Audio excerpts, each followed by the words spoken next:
We are trying to find out if we are indeed live on Facebook.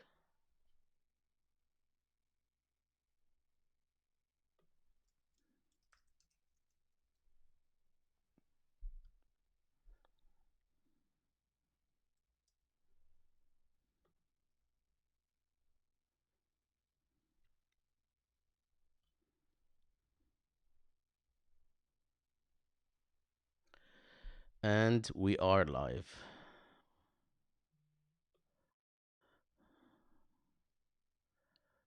We'll make sure. Everyone, please bear with us. We are making sure that everything is in order for this introduction and launch of 10 years on. And it seems that we're all set.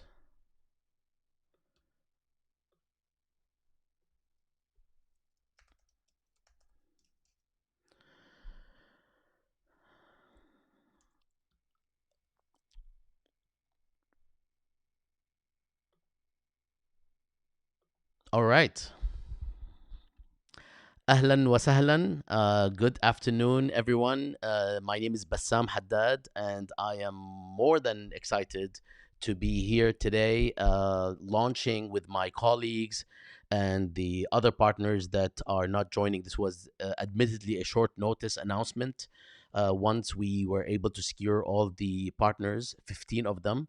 I am director of the Arab Studies Institute and associate professor at George Mason University, and I am joined today by my co-partner in crime, Amani Jamal, which is not a good thing to say before you say yet another Arab name. Um, but Amani and I were having these conversations for some time, and then decided and determined to put together this project, which now has expanded to include more than a dozen partner institutions. We are also joined by two of our partners who were able to join us. Um, Professor Ahmed Dalal, who is Dean of the Georgetown campus in Doha, Qatar, and Nadia Al Ali, who is the director of the Center for Middle East Studies at Brown University. Hello, everyone. Hello. Ahlan. Um, so we are intending for this to be a quick introduction to the project, and we are not providing any, if you will, any substantive discussions here. Mostly, we are here to announce that this project is launching today, which is the 10th year anniversary of the self immolation of Abu Azizi, and it will actually commence in January. And Amani will say more about our partners and our potential topics and themes. But for now, let me just say that today, as we shared, is the 10th anniversary of the start of the Arab uprisings in Tunisia. In addition to the half dozen countries that experienced continuous mass protests on a wide scale in 2011, what is often termed the second wave of mass protests and uprisings erupted in 2019 in four additional countries. It is a critical chapter in the history of the region, despite the less than desired outcomes. Nonetheless, various forms of dissent and protests are ongoing in several cases, and a resurgence is latent in others, including in countries where short lived tremors of revolt were either temporarily appeased or contained or subdued. We are hereby launching the 1 year long effort to commemorate, interrogate, and try to understand the series of events we call the Arab uprisings. We also intend to produce a set of resources for educators, researchers, students, and journalists who wish to look back or keep up with these developments from a scholarly or a layperson point of view. Over the past decade, a plethora of events, conferences, workshops, panels, lectures, screenings, commemorations, and so on, as well as texts, including books, articles, peer reviewed articles, and otherwise reports, policy papers, and so on, have been curated and produced. Yet, despite various excellent readings, we find ourselves asking some of the similar questions we did on the eve of the uprisings or shortly after. Some have not been answered adequately, or perhaps it was or is too early in some respects to answer them appropriately. With hindsight and the passage of a decade, we might be in a better position to look back analytically and approach some of these questions differently, with a more keen historical and theoretical eye, but also one grounded in empirical data collection, which is now available to us, which is also part of the contribution, part of the immense contribution that the Air Barometer of Stanford that Amani is running will actually be providing. Considering dire and turbulent conditions in the region, within and between countries, as well as in relation to international actors, it is more than evident that we have not yet seen the last expressions of dissent in the regions on all scale. What therefore might be might what this is a question. What therefore might we expect, including in countries that seem relatively stable? Evading predictions, what developments might foreground further tremors and potential revolts? What or who might be the new forces of change as well as counter revolution? Whether we are witnessing the culmination of post colonial development or a response to contemporary global slash local conditions and contradictions, it is clear that the last chapter of the uprisings that developed in 2011 and had several forms of continuation henceforth has clearly not been written yet. Thus, looking back and forward, we are still in search of more robust answers to lingering questions. And I will spare some of these questions that we actually used to put together this project. And instead, I'll move on to announcing that over the coming year, starting today, 17 December 2020, we seek to curate a series of events and projects to commemorate the 10th anniversary of the uprisings. This will involve meetings, including workshops, panels, roundtables, and so on, um, all sorts of convenings. Second, a variety of texts that could involve articles, roundtables, textual roundtables, and potentially a volume that is published by University Press, which can be assigned in classrooms and beyond. Artistic expressions, which we are including as part of our compendium, a podcast series, audio and video, and most importantly, for posterity, a resource module or portal which can be available to anyone wishing to learn more about the uprisings for years and perhaps decades to come. And the content of these uh, events and activities will be divided according to themes that Amani might address. These are the themes that we all have been talking about for some time now. Um, and we're trying to include, and we're keen on including a significant amount of participation by scholars and interlocutors and activists from the region, from the Arab world, with some of the events and knowledge production occurring actually in Arabic, so that we could access or have others access our material from the region, regardless of the language potential language barrier. I should say that this was originally a collaboration effort between the Arab Studies Institute and Princeton's Arab Barometer Project and GMU's Middle East and Islamic Studies program, but with conversations with Georgetown University Center for Contemporary Arab Studies and with Ahmed's Professor or Dean Ahmed. كتير هيك معقدة صارت القصة with the dean with Professor Ahmed's discussions. We began to expand this to include many more partners that Amani will share. Over the past weeks, this took place, and we decided to make the announcement today, nonetheless, to commemorate the 10th anniversary. I'll stop here. I'll ask Amani to share more about our partners and the project, and then Nadia and Ahmed, please feel free to interject with any commentary you might have. Welcome to all, and thanks to whoever is joining us. And it seems that we do have quite a bit of people joining us, and we really appreciate it. And you will be uh, uh, uh, you will be faced, confronted, and you will be presented with a ton of material in the coming year based on this collective. Amani, ahlan wa sahlan. You are muted. Ahlan Fik Bassam. Thank you so much for that wonderful introduction. And thank you to our colleagues, Dr. Nadia, Dr. Ahmed, for joining us. It's a real delight to have you with us. We're very excited by this initiative. We know that a lot has been done on the Arab Spring, but we think that this 10-year anniversary, marking the anniversary with an entire year of academic and scholarly programming, is really going to be a wonderful contribution to the scholarship on this topic. And as my partner in crime, Bassam, indicated, we're not only going to be, straight up presenting scholarly works, but we're going to have a variety of voices, opinions from artists to activists, maybe podcasts and even films, showcasing them here on the Arab Spring, this wonderful anniversary. Furthermore, we are delighted that this is an initiative that's not simply about Bassam and myself, but rather one that involves and leverages the wonderful and many scholarly contributions of many scholars across the US, the Middle East, and Europe, and many institutions. And I want to list them here.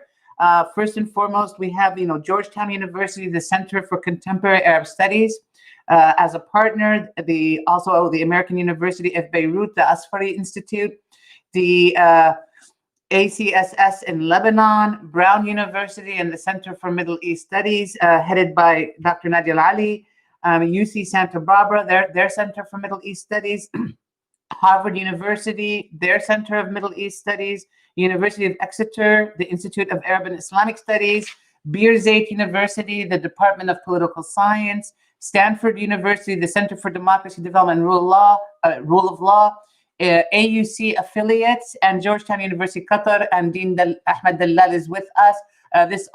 We also, of course, have Princeton University and George Mason University as partners as well. We are going to explore a variety of topics that we think are really germane to the 10th anniversary of the Arab Spring. We're going to be working and fine-tuning these topics with our partners, but in terms of just like a little bit of a brainstorming session, some of the topics that we're going to propose and work out with our partners to see, and to organize events around include the historical role of the Arab state, re-examining the social contract, the role of external intervention in the region, and the impact it has on destabilization. Alongside that, we're also going to be looking at the role of conflict in the Middle East, several of the consequences that we're looking at today, including the humanitarian cost of war, the refugee crisis. What role does trauma and play in the daily lives of ordinary citizens in terms of the psychological, physical, and economic effects? We'd like to revisit the issue of Palestine and where does Palestine stand vis-a-vis the Arab uprising. We want to look at minorities in the region. Furthermore, we want to re-examine the role of protest. Has the nature of protest shifted over the last 10 years? And furthermore, what role does the ongoing economic crises in the region play in the uprisings? We'll be looking at new opportunities and future avenues for research. And what I'm very excited about, as well as Bassam, is that we're going to be leveraging, if you just look at our partners, the number of institutions, and our wonderful colleagues that are involved, we're going to be leveraging a tremendous amount of regional expertise, empirical sophistication in terms of data and insights from on the ground, and really have conversations across disciplines, so that this is going to, we're going to be inviting scholars who are from history and anthropology and gender studies and economics and political science. And so we're very much encouraged and looking forward to the intellectual exchange that we're going to be sharing over the coming year. So I'll leave it at there. We are excited about this initiative. We hope many of you will join us. And I do want to give a chance for our partners who have joined us today to say a word, perhaps, if that's okay. Sure. Shall I have a first go? Please, Dr. Nadia. Yeah. So, because this was a short term, I didn't prepare anything officially, but I'll be speaking from the heart to say that I was really excited when I was invited to join this initiative as director of the Center for Middle East Studies at Brown. And there were many reasons I was very excited. One is that I think even more so than before, one thing that the pandemic has shown is that we really, really need to work together. We need to work collectively, collaboratively. And I guess as a feminist scholar, I've had for a while this feeling that, we're too much sort of stuck in our own little worlds, and that we need to pool our resources and our expertise together. And also just in terms of, human relation, I think it's really important. So that's one big reason. And I also think that collectively we can maybe better address these challenges, these new challenges that have emerged over the past 10 years. I mean, it's not just the Arab world, the Middle East, it's a world that has changed completely in so many different ways. And the challenges we are facing also show us that old categorizations of the way that we've divided the world into the Middle East and the West just don't hold true anymore. Actually, everywhere we've seen the rise of authoritarianism, right-wing extremism, fascism across the world, while everywhere we have seen people protesting, people trying to resist and trying to pursue ideas of social justice and equality. And so I think it would be really great to think together and to think historically, but also comparatively, and contribute also, while focusing on the Arab world and the Middle East, also de-exceptionalize the Middle East, which I think is really important. And then I guess for myself, Amani knows, for me, the centrality of gender and sexuality, which cuts across both historically and also in contemporary context. And the other thing that really excites me about the project is that it attempts to bridge over academic knowledge production, activism, and art and creativity. And I think, we've had too many tensions, in terms of activist versus academic, Middle East located versus Western located. And I hope that one thing the project does collectively is also engage critically and undo some of these binaries and tensions. This is not to say that we'll all always agree, but I think, these hopefully, tensions will be constructive, and we'll be able to think beyond, some of the what we thought sort of established categories. And so I'm really excited, and I'm glad that I can join as director of the Center for Middle East Studies, and I'm looking forward to be working with you all. Thank you. Thanks, Nadia. Ahmed, I know that you had indicated a desire to be a spectator, but you can't be the only person that doesn't say anything. حاضر على راسك. Thank you, Bassam and Amani. This is an exciting project.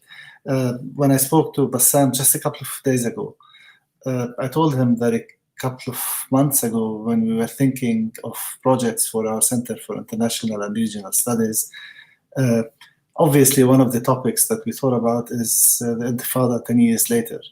But we decided not to proceed as of yet, back then, with any specific project, because the big question that we asked is, so what is the angle? I mean, it's not just because 10 years have passed, we should have project. We should have something specific that justifies this project.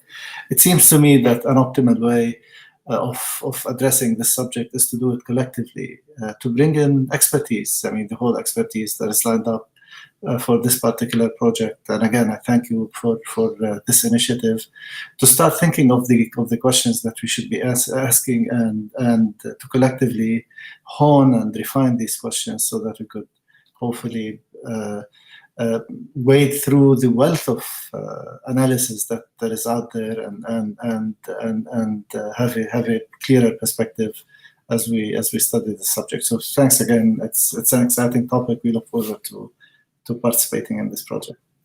And we also look forward to welcoming our partners from the region a little extra, because they are in the heart of it all.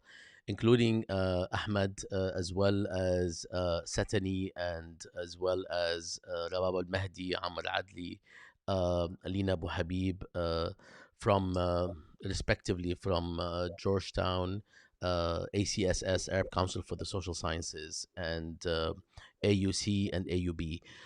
We are looking forward to holding a significant part of what we do also in the region and hopefully in the Arabic language.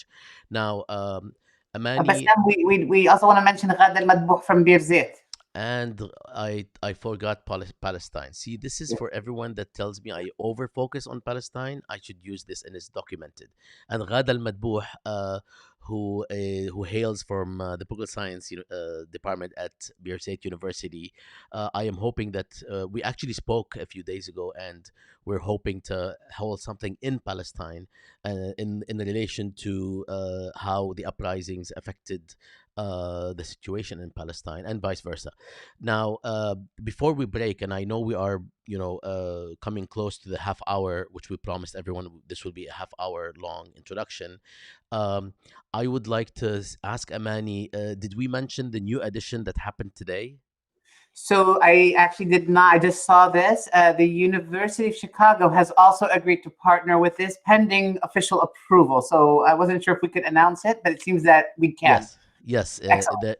The Chicago Center for Contemporary Theory, with Lisa Wedeen as the point Excellent. person or their representative, is also joining us, and we Excellent. have a pending invitation to Bard University with the program for the arts and the humanities, or something close. I don't have the exact title in front of me, but this would be also another edition that will expand our horizons and address directly the question of artistic expressions.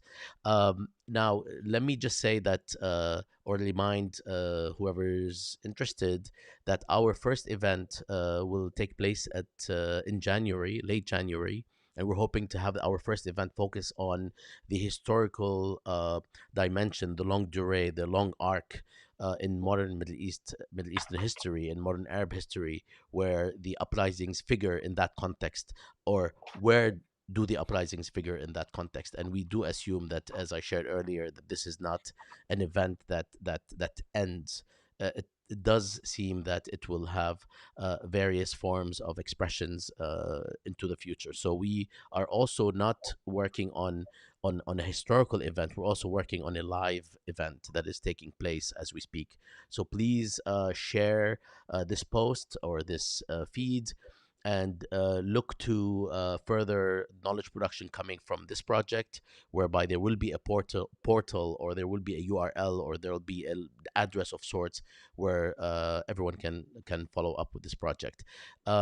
Amani, have I in any way, shape, or form misrepresented anything about the project? Not at all. You passed every single check mark. ماشي Yes, we're الحال fine. ماشي الحال. ماشي Okay, so الحال. We're good to go. and I have said my last words. If anyone, we do have a couple of minutes. If anyone would like to say any last words or share any last words, please go ahead. And, Okay. and, and I do want to say to all our partners who will be seeing this and the partners joining us, if any ideas cross your desk, just shoot us an email. We're going to have a discussion group where we can bring these ideas and bring them to fruition. So this is an ongoing collaborative project in every spirit of that word. And we want to continue, we want to be working together, and maybe hopefully this sets the stage for future collaborations as well. Absolutely. Not least, again, in the realm of pedagogy and the provision of material that is either ready made or packaged in a particular way for classroom instruction at all levels, from from secondary education level, which is part of our set of projects at the Middle East Studies Pedagogy Initiative, to college, early or introductory, intermediate, as well as graduate levels. So we all are very excited about that aspect of this project, which will continue to live long after this project ends on 17 December 2021. All right. Well, thank you all for joining, and I hope we don't disappoint you, and I do hope that we actually are able to live up to the promise and the commitment that we have made. وشكرا to everyone. شكرا. Salam. Thank you. Assalamu Have a good day. Bye. Thank you. Thanks, Bye. Ahmed and Nadia, for joining us on Thank you. very short notice. Salam.